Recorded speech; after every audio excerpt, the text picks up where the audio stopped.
আসসালামু আলাইকুম দর্শক। যে কথা জানতে চান অনুষ্ঠানে আমন্ত্রণ জানাচ্ছি বিশেষ একটা পরিস্থিতিতে, সেটা হচ্ছে প্রধান উপদেষ্টা ডক্টর মোহাম্মদ ইউনূস কিছুক্ষণ আগে ভাষণ দিয়েছেন।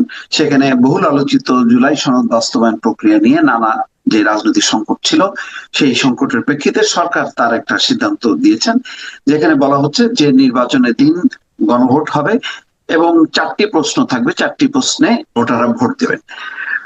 আমার সাথে যুক্ত আছেন এই বিপিএটির চেয়ারম্যান মুজিবুর রহমান মঞ্জু। মঞ্জু ভাই, আপনাকে শুনতে পাচ্ছেন আমাকে?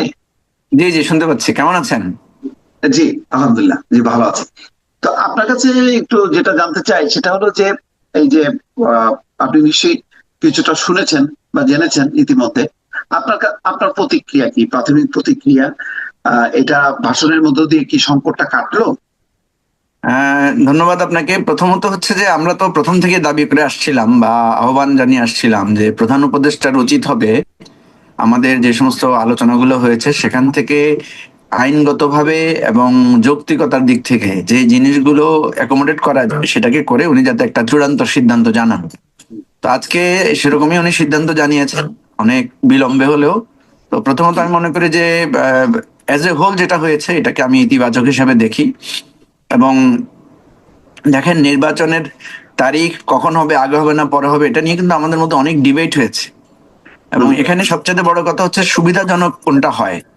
হুম, আর আদেশের ব্যাপারে যেই কথাটা আমরা তখনও বলেছিলাম যে আপার হাউসে ভোটের পিয়ার, এটাকে বেশিরভাগ দল, ইভেন বিএনপির মধ্যেও আমরা অনেক লোককে দেখেছি যারা এটার পক্ষে বা মনে করেছেন যে এটা বিএনপির মানা উচিত। সুতরাং আমি মনে করি আপার হাউসে পিয়ার এর থাকার বিষয়টা।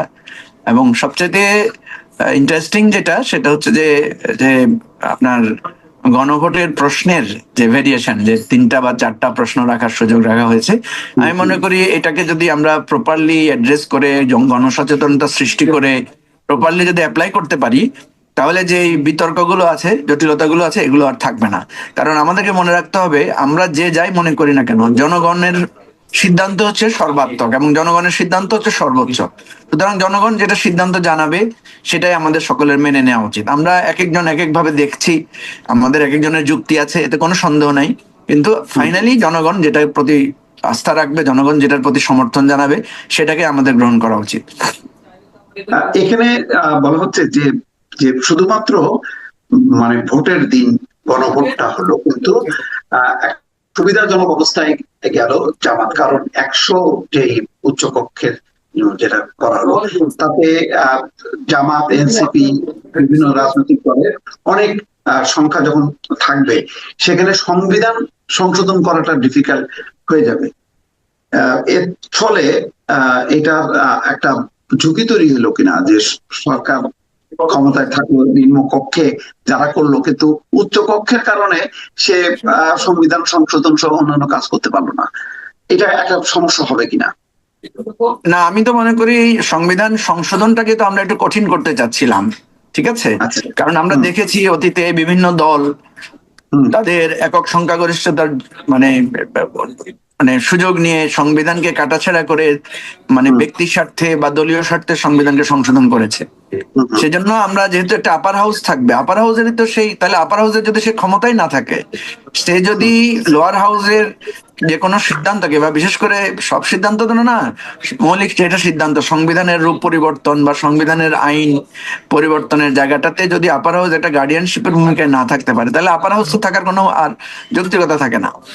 সেজন্য আমরা কিন্তু বলেছিলাম যে আপার হাউস যদি রাখতে হয়, সেখানে অবশ্যই সেটার একটা সংখ্যানুপাতিক প্রতিনিধিত্বের আলোকে সেটা রাখা উচিত। আর যদি না থাকে তাহলে আপার হাউস রাখার ব্যাপারে কিন্তু আমরা আপত্তি জানিয়েছিলাম।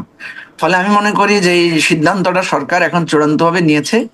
এটাতে কারো কিছু হয়তো স্বার্থহানি হতে পারে, কারো কাছে তার নীতির জায়গায় একটু আঘাত লাগতে পারে, কিন্তু অ্যাজ এ হোল আমি মনে করি এটা মানুষের জন্য, দেশের মানুষের জন্য ভালো হয়েছে এবং আমরা এটাকে মানে মানে হ্যাঁ, সমর্থন। সবার তো আর মানে একেবারে অ্যাবসলিউটলি বিএনপি যা বলছে সেটাই হবে, জামাত যা বলছে সেটাই হবে, সেটা তো আর সরকার সেইভাবে বাস্তবায়ন করবে না। সরকার সব দিক দেখেই সেদিকে যাবে, সেদিক দিয়ে ঠিক আছে। কিন্তু একটা কথা হলো যে যে 4টা প্রশ্নের মধ্যে অসংখ্য প্রশ্ন, মানে সেইটা ভোটাররা ওইটা পড়ে বুঝে মানে নির্বাচনের দিন যাতে সব ফোকাস থাকবে প্রার্থী মানে নির্বাচনের দিকে, ওই সময় কি এত পড়াশোনা করে এই 4টি বিষয়ের উপরে ভোট দিতে পারবে?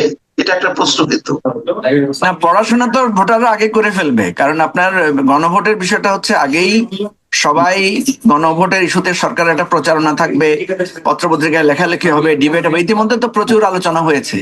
সুতরাং এটা এমন না যে ভোট কেন্দ্রে গিয়ে মানুষকে লেখাপড়া করতে হবে, এটা আগেই সরকারের একটা আপনার এক ধরনের প্রস্তাব থাকবে। তো সেখানে সরকার যেগুলো যদি প্রপারলি মানে দেখবেন রাজনৈতিক দলগুলো এটার জন্য কিন্তু এখন একটা প্রচার চালাবে, বিএনপিও নিশ্চয়ই তাদের নোট অফ ডিসেন্ট যাতে মানুষ অ্যাকসেপ্ট করে সেটার জন্য তারা কিন্তু এক ধরনের প্রচার চালাবে। ফলে এই প্রচারণার ফলে মানুষের মধ্যে আগেই ডিসিশন হবে। যেমনি ভাবে আমরা যেরকম মার্কায় ভোট দিই না, আগেই তো মানুষ সিদ্ধান্ত নেয় যে কে কোন মার্কায় ভোট দিবে।